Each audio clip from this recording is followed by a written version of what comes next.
Welcome one, welcome all into Lions Central Radio. I am Nick Castora. My co-host Brandon Lisklew is alongside for the ride as always. And folks, we begin Lions and Giants on Monday Night Football. Detroit took care of business in this one, running away with it 35-14. Brandon and I both predicted as much ahead of this one.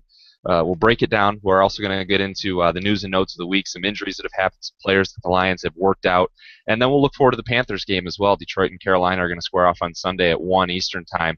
So we'll get into all that. We start, of course, with this big game against the Giants. Brandon, Detroit starts the season 1-0 after a really dominating performance against the G-Men.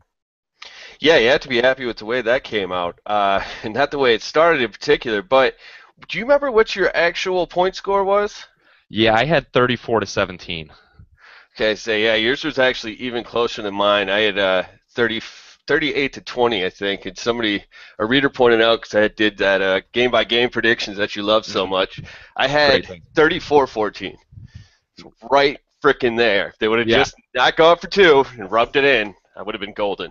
I mean, and not to, I mean, toot our own horn, we were both pretty close on this one, but that was pretty consensus among analysts, was that the Lions were 15, 16, 17 points from what I was seeing from the Freep and the Detroit News, at least.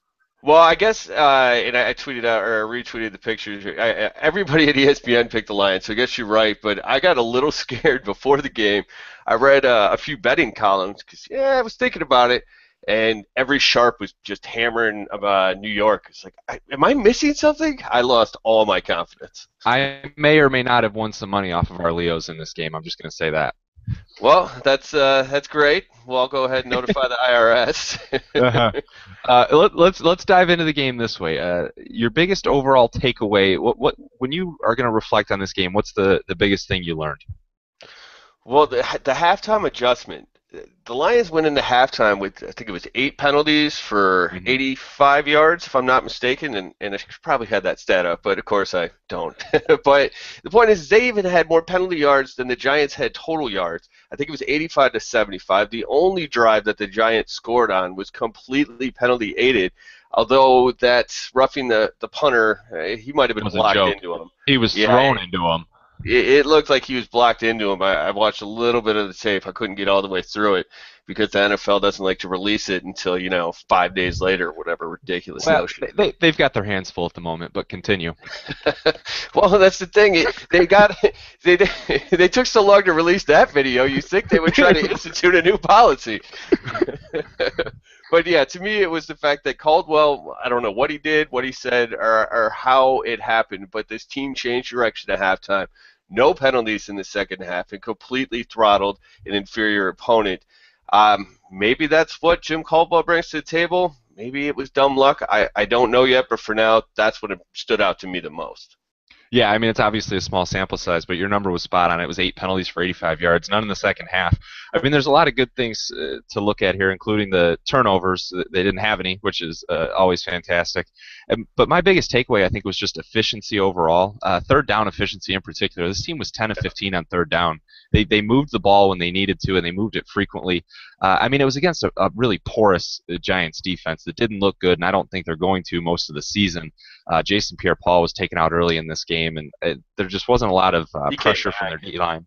Yeah, he did, but I'm just saying that there was no consistency there to their defense. I don't know how good of a unit they are, but our offense looked phenomenal, and I loved the third down efficiency especially. The 10 of 15 is a really good number in that regard.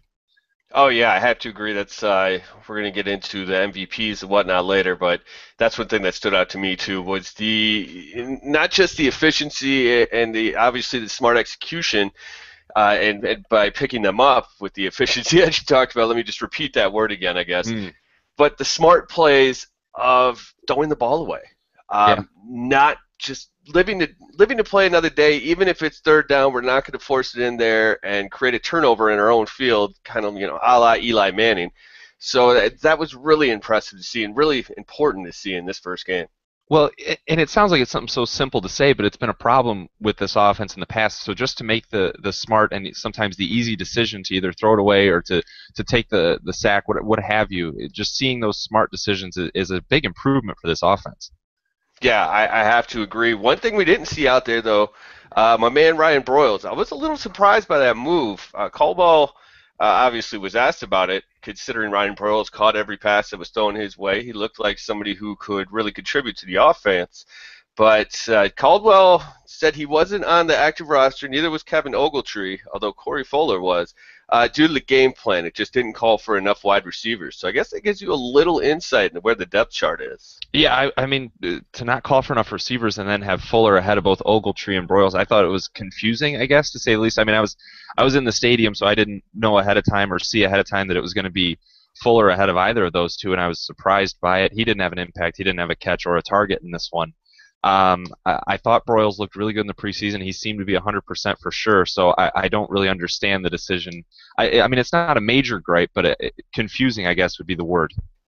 Yeah, I'd have to agree with that one. It's confusing. You can't really argue with the way that the offense played, but I don't know. I thought Ryan Broyles was definitely one of the three best wide receivers on this roster, and he definitely proved it in the preseason.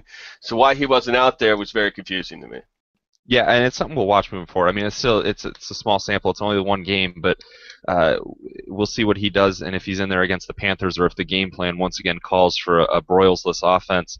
Let me shift gears to the secondary and the performance of it overall. Just your overall takeaways from the unit as a whole, and if you want to get into individual players, we can do that as well. I thought it was surprisingly good. The penalties aside, some of those are Mm-hmm. going to happen, and this is a unit that lost its nickel corner. That was pretty quickly into the game, forcing Nevin Lawson, the rookie, in. And while he did get victimized just a little bit on a couple plays, it was because he's not quite comfortable out there, but he was generally in decent position. So was Darius Slay. That call in the end zone, that was a play that could have gone either way, and that's what you want to see from that. Yeah, I optimistic, I guess. I thought the secondary did about as good as I was hoping for. I didn't think anything exceptional was going to come out of this secondary-wise. Glover Quinn's pick was great. Obviously, Levy had one. He's linebacker, though. I was happy with Slay's performance in particular. Rasheed Mathis didn't stand out to me for any particular reason. I saw mistakes from Slay too, but I thought he was good overall. I mean, yeah. But Lawson, I mean, he got thrown into the fire here.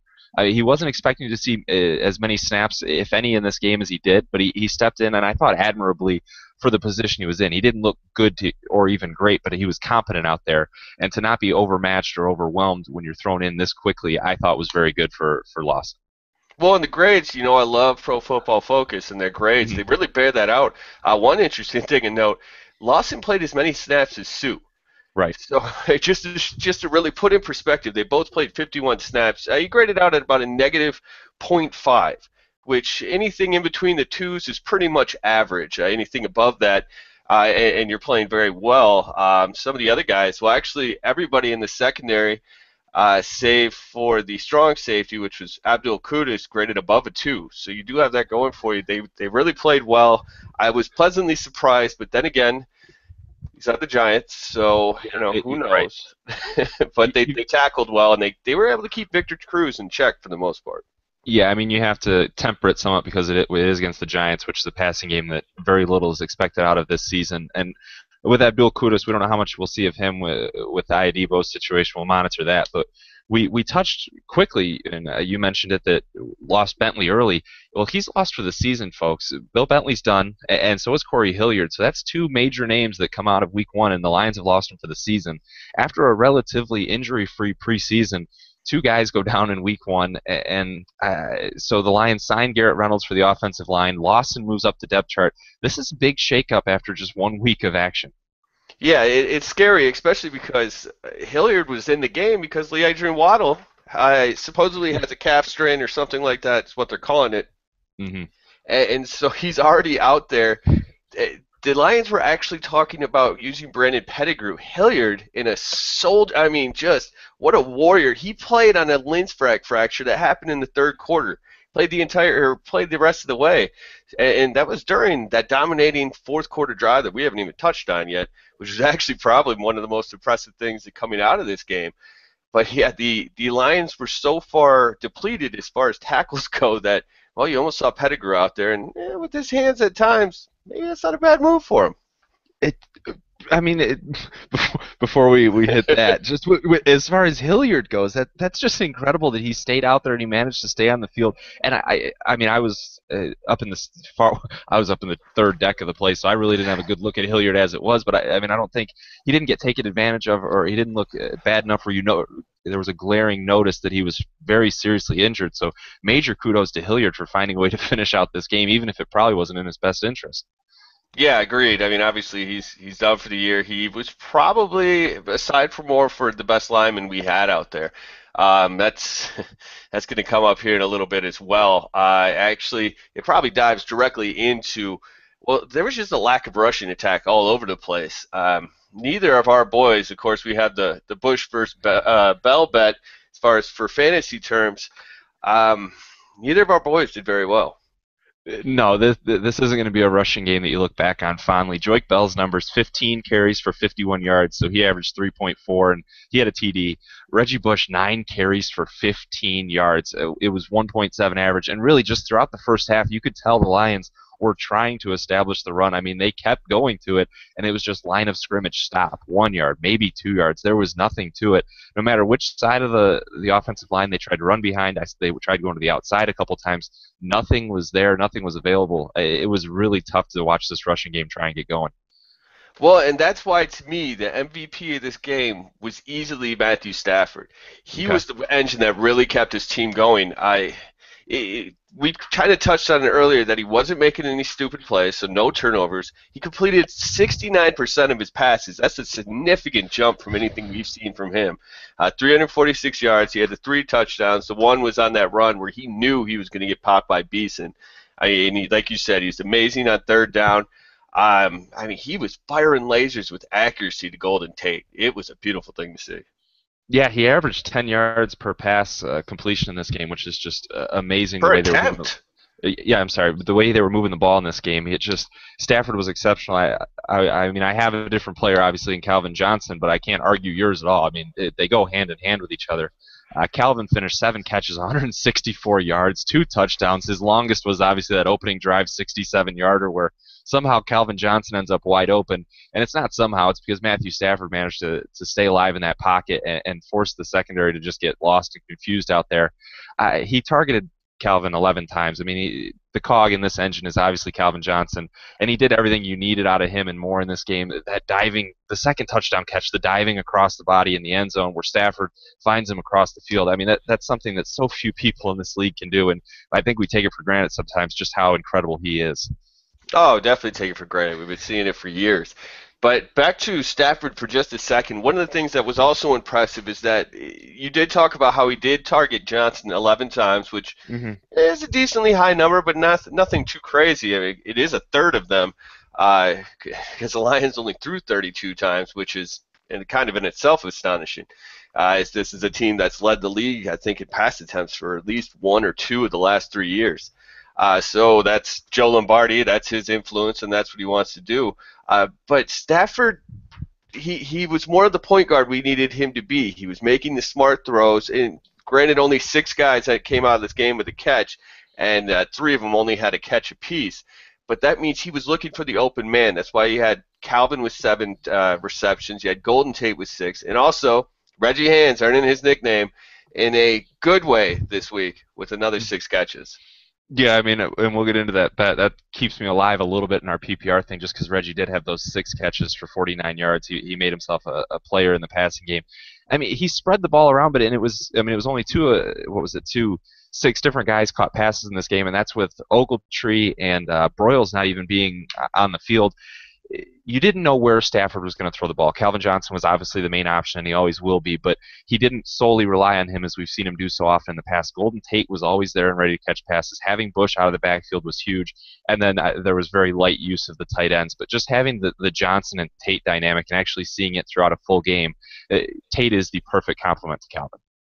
Well, unfortunately, what wasn't the perfect complement to this offense was, to me, my least valuable player. It's not going to. I'm not going to single out one guy, but the offensive line as a whole wasn't very good.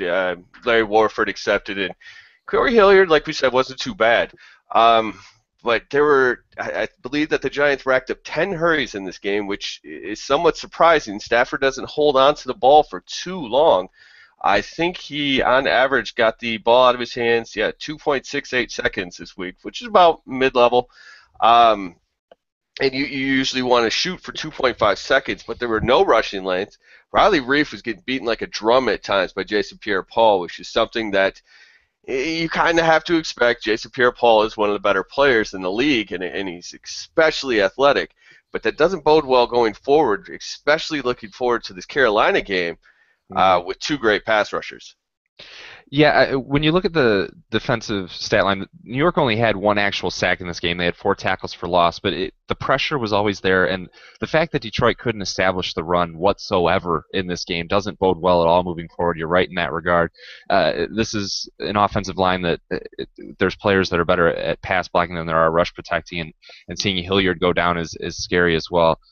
This is a concern moving forward, especially because with Bell and Bush, they need the push up front to get going.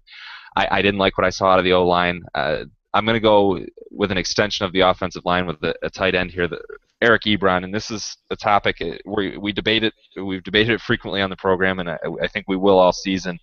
He was my most disappointing player. I think, let me look at the actual number for his receptions. Was he had 0 catches on 2 targets. I think there was a third one, but in the end zone, or it got called back. Whatever it may be. Brandon, I don't know how deep we're going to get into this. I still don't like the pick. I still don't like Eric Ebron is fit as far as there's no depth in the secondary. We see that now with Bill Bentley going down. We're down to 4 corners as it is, and I thought that's where we needed to go in the first round. And I know you disagree, but I just see Eric Ebron as a luxury pick when Fourier can catch passes and Pettigrew is such a good blocking tight end. I'm not denying the talent of Eric Ebron and how good he eventually can be in this offense, but I just wish we had gotten someone that could make the instant impact and have a clear role on this team right away with that pick. Okay, but who would you have grabbed with that pick? Would it have been one of the corners? Yeah, I think I said that at the time it would have been one of the corners. I feel like that's where this team, I said it before the draft, that's where this team needed to go, was into that secondary with our first pick. Well, cornerbacks are notorious for taking a long time to develop, so that's not an instant impact. Dennard isn't playing because he's hurt, but he didn't look that great in the preseason, despite Marvin Lewis's BS comments about practice, because, well, nobody cares about practice. Brandon, you say it's not an instant impact, and yet Nevin Lawson is already being thrown into the first game of the season. Yeah, and he's playing a nickelback. Right. So there you go. You didn't even need to take a first-round guy because you already have one that's playing pretty well. There is one thing, and I can't believe you've missed this. I'm a little disappointed in you. Gosh, Brandon. Brony, the nickname is right there. You could have been making fun of him the whole time. I'm happy to pass that one on to you. But there's a couple things I want to say here, and I will keep it a little concise, even though I could probably write a PhD-level dissertation on this. But he only played 20 plays. The training wheels are still they might be off this offense, but we're only learning how to hit the first few gears of this. Mm-hmm. Once they really start to figure out how to use him well, you'll stop with this nonsense. I guarantee you that it's going to be okay. It's going to be way more than okay. And none of those corners have done anything to warrant that selection. Neither have the safeties either. And that may be so. I mean, it's 1 week of the regular season. I'm not saying Eric Ebron is a bad player. He's not going to work for the Lions. It's not going to be a fit. He will fit into this offense. He's going to be a great piece for this offense, even if he wasn't in week 1. The instant impact isn't there, and I don't know how long these training wheels are going to have to stay on Eric Ebron. That's my problem with it. Instant impact out there. Who are you looking for with the instant impact? Maybe Ryan Shazier, but none of the other guys you talked about drafting have had an instant impact. But they would here because we're so depleted in the secondary. We have Nevin Lawson was he third round? Do you think you pick up guys in the first round with the intention of sitting on the bench, unless you're the Jacksonville Jaguars? No, that's what I'm saying. You bring him in the first round for an instant impact, and yet that's not what we get out of Ebron, who has 0 catches and 2 targets in week 1. Well, and here's the thing: Dennard couldn't do it either. He wasn't good enough. He wasn't very good in the preseason. He graded out terribly. So, and Kyle Fuller didn't play very well either. Clinton Dix, that defense looks atrocious. I can't wait to talk about Green Bay next week.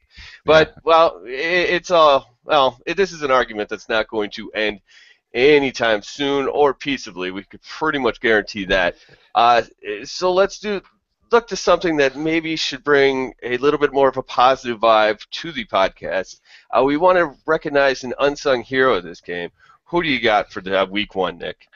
I don't know how unsung he actually was, and my first instinct was to go George Johnson along the defensive line when I saw you didn't, but I just feel like I have to highlight Golden Tate again, just because all the recognition goes to Calvin Johnson and his 7 catches for 164, but I think Tate makes a lot of that possible. He had 6 for 93 in this game and averaged 15.5 a catch. He had a 44-yarder. He caught everything thrown his way, 6 of 6 on his targets. I think he might be the most important player to this offense because of how he opens up lanes for their best receiver and what he's going to allow them to do, hopefully rushing the ball forward as well. Yeah, oh, gosh, Brandon, please. Oh, please don't do this to me. Oh, don't do it. I couldn't help myself. Gosh, I'm looking at Ebron's stat line right now, buddy. I'm looking at it right now. Tate had. Did you notice how well he run blocked? Did they put that in the stat line for you? Because he did very well run blocking. When you get that first top 10 pick, you definitely need a good run blocker out of that tight end. But again, Tate's my unsung hero. I don't think he's getting enough recognition for how good he was in this game. 1 fewer catch than Calvin Johnson, and I thought just a great compliment to him. You went with a defensive player, I believe? Yes, sir. And in a way, it's very complimentary of your pick because it's along the same vein of while that guy did produce, he did open things up for everybody else. That's Ndamukong Suh. You couldn't see him all game. I could barely see him in the tape because he was constantly covered in white jerseys. Nick Fairley was kind of the same, too, in that respect. And Mosley is Mosley. He's just going to clog up the hole, and he's going to push people around because he's basically the strongman of that defense. But Ndamukong Suh was really instrumental in holding New York to, I think it was a 2.5-yard carry, or 2.4 yards per carry average. Woo! Can't spit that one out. It was 2.4. It was 22 carries for 53 yards between 3 guys for New York. Exactly. And that's also going to be key coming up this week. We'll get into that very shortly here. But one last thing I do want to say is that Suh was also instrumental in one of the big nail-in-the-coffin plays. That last interception by Glover Quinn, it was Fairley that penetrated Suh that tracked him down and forced, well, I don't know if anybody forces Eli Manning to throw bad passes, but at least made it more palatable, and Glover Quinn obviously jumped on the ball, showed some aggression, so that was nice to see. And it's not on the doc or anything, but I think we have to at least note how incredible that play was from DeAndre Levy. I don't know how that ball didn't hit the ground on his interception, but seeing it back on SportsCenter a couple times, that's one of the best defensive plays you're going to see. Yeah, no, I completely agree. I know we haven't talked about Levy, who was he was definitely the best defender out there that game. It's not because we've ignored him or we're that stupid, folks. We were going to wait for the news and notes section. Well, we might be that stupid. We can get into that later, too, or maybe me and a psychiatrist. But what I can say is Levy won the Defensive Player of the Week. He is the first player to do so the first Detroit Lion to do so since 1997. The first defensive player at all, I thought it was just linebacker. Was it defensive player completely to win this Player of the Week? That's what I saw. And oh my gosh, it's pretty sad when you really get into it. It's not even of the month; it's of the week. He's the first one to do it in 17 years. Yeah, well, and that's probably why there were so many fruitful playoff appearances during that time. Oh my gosh. But he did have that. He did. Hey, enjoy. You're bringing some levity. But, his stat line was ridiculous. I think ESPN credited him with 10 tackles. He had that phenomenal pick.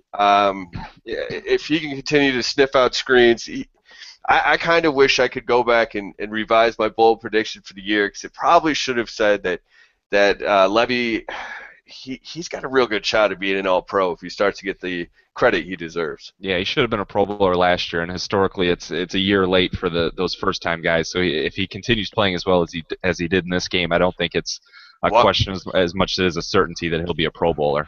Pro Bowl, I think that's a foregone conclusion. I'm talking All-Pro, which means you're the best at your position. Yeah, he'll be in the running, I think, for sure. Yeah, definitely. A team that won't be in the running for the best at anything this year, except maybe self-imploding. To me, that's definitely got to be the Giants.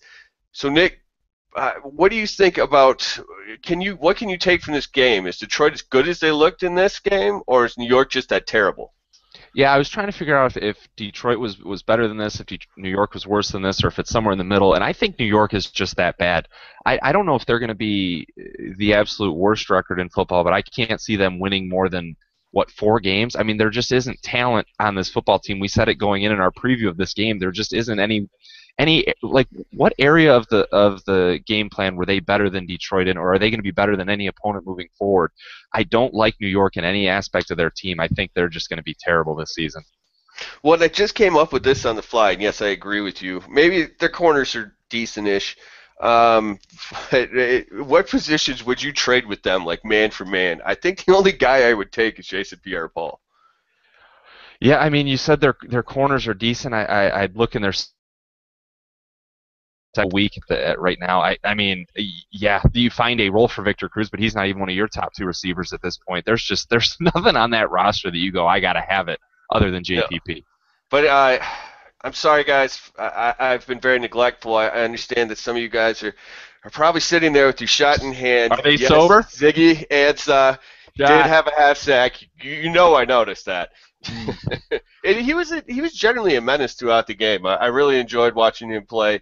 I think he's maturing. Obviously, I think that. Obviously, I think that, but it really showed out there. He was pretty solid against the run. He was constantly. He had 3 quarterback hits this game. I mean, he was a problem. So and that was great to see. I know we should probably move on to Carolina, or at least the rest of the news and notes. But I just wanted to make sure we got that shot in for you folks. Yeah, let's really loosen them up a little bit. I'll just say it. Ansah. All right. So news and notes here. Moving on from New York, we're going to move forward to Carolina and going towards that. Detroit did work out cornerback Dimitri Patterson. We talked about how they had worked out Champ Bailey last week. Nothing's come of that so far. They worked out Patterson here. He's a 9-year vet. Started 4 games for Miami last year. The big news with him was the Jets cut him after saying he went AWOL. It's a weird story. He kind of says it's overblown, but he just left, and no one really knows what happened. It's a weird player to work out, but the Lions are about as desperate as it gets for depth in the secondary at this point. What do we know about Dimitri Patterson as a player?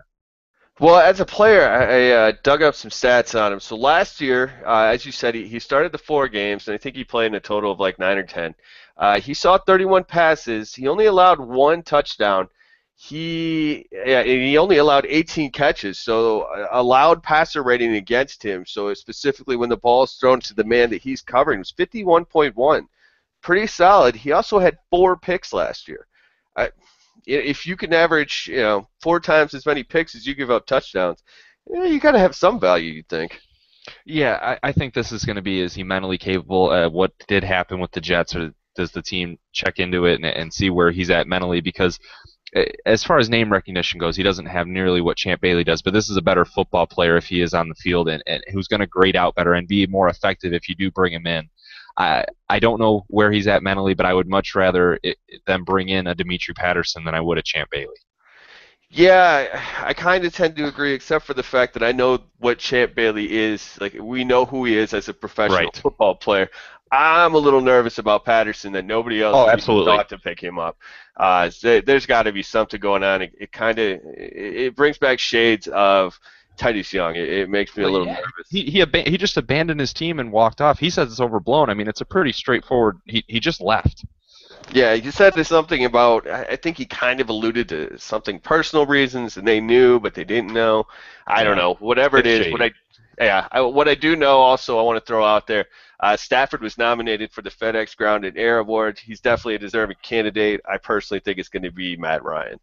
Well, yeah, he had more yards against the Saints. Just a phenomenal game. But Stafford was nominated. We'll see if anyone gets nominated this week as we look forward to our Panthers preview. Lions-Panthers in Carolina, Week 2 matchup. Carolina won their game against Tampa this past week as well, with Derek Anderson at quarterback, as Cam Newton was a late scratch, and I was stuck with him on my fantasy roster, so that was fun.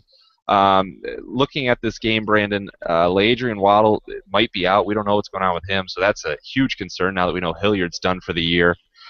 He didn't practice, neither did Don Carey, so more questions with the secondary. There's stuff you really got to watch all week as far as the roster goes. Ihedebo, Reggie Bush, and Brendan Pettigrew were all limited as well. Yeah, there's serious concern as far as who's going to start at right tackle. You presume it would be the undrafted free agent that made the roster, the only other true tackle that's on the roster, and Cornelius Lucas. But Garrett Reynolds uh, did see some time there in the preseason, but I imagine it'd be Lucas. That freaks me out, and that's probably what I'm most scared about coming into this game. This offensive line was not that great last week. Carolina's front seven is much better than New York's. They are a force. I thought Carolina would be a definite regression candidate, along with just about everybody else who follows the NFL. With that front seven, you can't count them out of any game. They can get after the quarterback. There's possibility that a tight end is going to be playing tackle by the time this game is over. I am nervous.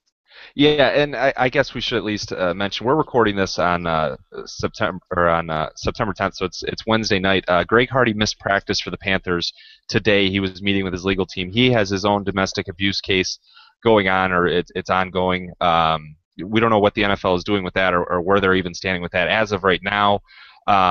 He wasn't at practice today. He was meeting with his legal team. He's still scheduled to play on Sunday, so we're giving our stuff, assuming he is going to be in the lineup. And I completely agree with the biggest scare if Hardy is in there, and even if he's not really, their front seven is tremendous. Luke Kuechly, I think, is already one of the best linebackers in football. There's playmakers Definitely. here against our offensive line that can dominate us. I even like Charles Johnson on the other side, Yep. Star Lotulelei in the middle. I mean, there's players that are going to be tough matchups, individual matchups, and just as a whole. There's a reason we agree when we so rarely do here. The Panthers' front seven is scary. Yeah, and even the guys, if you want to go, let's say the front 10, because they go a little deep in that front seven. Kawan Short comes off the bench, and he had 5 tackles, 5 stops, where he caused an offensive failure and a sack and a QB hit and a QB hurry. Man, they are just a scary, scary team up front. Yeah, just seeing how that goes will be good. I went on the other side of the ball with my biggest advantage for Detroit, which is similar to what the Panthers have. I think our pass rush is going to be our biggest advantage over their offensive line as well. I loved what I saw against New York, and again, that you have to temper it because New York just isn't very good, and I don't believe in their offensive line at all. But seeing Ziggy Ansah, seeing Ndamukong Suh, seeing Nick Fairley all firing on all cylinders as they should be, and what a factor George Johnson can be, we have great playmakers in our front four, and it's not just a front four; it's 6, 7 guys rotating in here. I think this is something that wasn't just a sporadic thing. It's going to be consistent all season. Our pass rush is for real. Yeah, I completely agree with that. Obviously, I love any time that we can mention Ziggy Ansah, give him Shot. heap the praise on him that he deserves. Mm-hmm. I went the other side of the ball, and I think you'll agree with me on this one. Calvin Johnson and Golden Tate are better receivers than Calvin Benjamin and Jericho Cotchery. Um, Yeah. I know it's going out on a limb. There's Yeah. nothing definitive to really prove this. But Mm-hmm. when it comes down to it, Detroit has playmakers on the outside that I'm not sure Carolina has. There's actually a Carolina fan who I wrote an article about how Detroit's defense can attack and try to get hits on Cam Newton with film breakdowns. Check that out. But I woke up to a few tweets from this guy. It was some friendly banter. He was talking some smack, but then we kind of developed a conversation, and he's all in on Calvin Benjamin. I think everybody on the Panthers bandwagon is, and he did look pretty good last week, but he's not Calvin Johnson. No, I mean their receiving core leaves a lot to be desired. With Cam Newton, he is scheduled and expected to play this week after Anderson got the start last week. So we're expecting Newton to be in this one. I thought he was going to be in last week. He really screwed my fantasy team. But as it stands, yeah, it'll be Anderson. Benjamin is going to be a good player, but I mean comparing what they have to Calvin Johnson, Golden Tate, and the like just isn't fair. Lions will win if Brandon, please finish that sentence. They can score 20 or more points. Obviously this goes hand in hand in what we just talked about, but that offensive line I don't know. Dominic Raiola did not look good last week. He was a sieve. Riley Reef was not that great, and he's got as big of, if not a bigger challenge this week, and I don't know who the right tackle is. I think Detroit can contain the rushing attack, and that's the foremost thing you have to do against Carolina is stop their run. I think it was, and I charted it during the game, but I think almost half their passes were either screens or play action. There were even play action screens. So, and obviously that was a different quarterback. So I don't think that Carolina will score a lot of points, but they have to get to 20, which is not going to be easy. And it also won't be easy for them to rush for at least 100 yards based on what we saw out of this rushing game last week. But if they do, I think that's a huge point in the right direction for winning this game if Detroit can establish the run, manage that clock, and it'll just, I mean, the passing game is going to be there. I think it will have off weeks, but it's something you're going to be able to rely on week in and week out that we're going to have a great passing attack. But when is the rushing game going to be the complement that we need and expect it to be?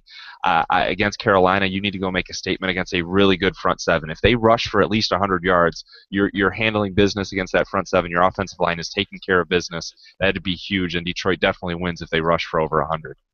Well, yeah, that if they rush for over 100 yards, and a lot of times, I think I alluded to this last week, or maybe it was in something I wrote. I don't know. I can't keep it all straight right now. But the team that ends up with the most rushing yards isn't because they've been running the ball again to set up the pass. It's because they're salting away the clock. Right. So if they end up with over 100 yards, it's more than likely that's the case. There's one thing I want to point out in that article I wrote about the biggest weakness and something that they can really exploit is the guard play for Carolina. They actually rotate their guards. One guy had, or two, Aminu Selatolu Mm-hmm. and Fernando Velasco. Hey, that one's not too bad. Each had 60, and the rookie Trey Turner had 30, and they were all god awful. And if Detroit can really exploit that matchup there between the Ndamukong Suh, Fairley, and Mosley against those guards, that's really why I think that Detroit can limit the amount of points they give up.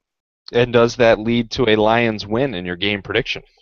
Unfortunately, I'm just too scared about that offensive line. I've got the Panthers taking it 16-14. Yeah, and that's fair. When I was charting this out and I was looking game by game, I had this originally up as a loss for the Lions going into Carolina. I think it's a trap game sandwiched in between a big one against the Giants and a game against the Packers. But with Cam Newton missing last week, I just don't know what to expect out of him or how healthy he is or if he's going to be his mobile self.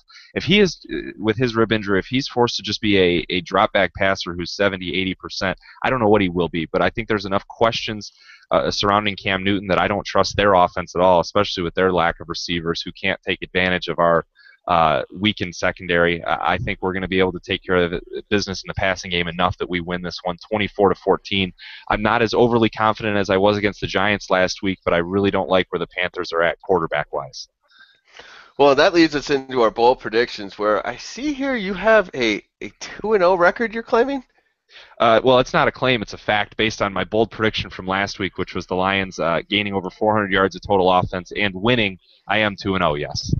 I guess. I think it's more like 1.5 because putting up 400 yards against New York is something you can roll out of bed and then just keep rolling, and you will get there before one of them even touches you. So yes, you dump on that fairly. I looked. There was actually 11 teams in the NFL that had 400 yards, so it wasn't too bold. I'll try and get bolder as we go. But if I could note, Detroit did it on 63 plays from scrimmage. They had 417 yards, whereas a team like the Ravens had 423 yards on 85 plays. So Detroit was doing it on so fewer. That's 23 fewer plays for what? 10 or 6 fewer yards. I mean, they were moving the ball so efficiently. So the 400 yards was incredible. It wasn't as bold as it needed to be. I will do better in the future, no doubt. Well, and I think that you set yourself up for a pretty scary selection this week. I'm going to stay on the negative side just because I think I picked the Panthers. I should probably shout why. I think they get at least 3 sacks. I'm not even sure if that's that bold. It probably would be bold to say 7 or 8. But I want to get an easy win on the board too.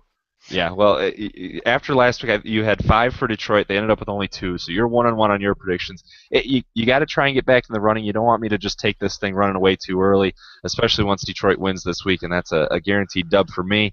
I went with Joique Bell and Reggie Bush each running for at least 65 yards and buoying our fantasy points bet. I think Detroit is committed to establishing the run. I don't think they're going to abandon it in this game, and I think they are going to really try and manage that clock against Carolina. This is more of a hunch than strong reasons for it. Carolina's front seven is really good, and we noted that, but I think Detroit is going to try and run the ball strong in this game, and I think Bell and Bush come to play after lackluster games on the ground in week 1. Yeah, it's kind of scary how similar the defenses are set up as far as the front sevens are the definite dominant group, and they get a lot of attention across the league with good reason. But Carolina's secondary is not that great either. It was thrown together via free agency and whatnot. Things we'd like you to throw together for us are comments, critiques. You want to make fun of Nick? I'm all for it. I'd love to hear it. You can find us at Lions Central Radio on Facebook. You can find the show's Twitter handle at Lions Central PFC. You can find my personal Twitter handle, and we could talk about Ziggy Ansah or whatever comes Shot. up. At Brandon Alisoglu. That's ALISOGLU. And you can also talk to Nick if you feel the reason. I don't know, whatever. But it's at Nick Kostora, Kostora. The joke that keeps on giving. If you are following along with our bet, the Reggie Joik one, we'll update this every week. Right now, Brandon takes the slight edge. Joik Bell ended up with 13 points based on Yeah, PPR baby. scoring. Reggie Bush has 12, so this is neck and neck through 1 week. A whole lot more football to play. They're both healthy, so the bet rages on.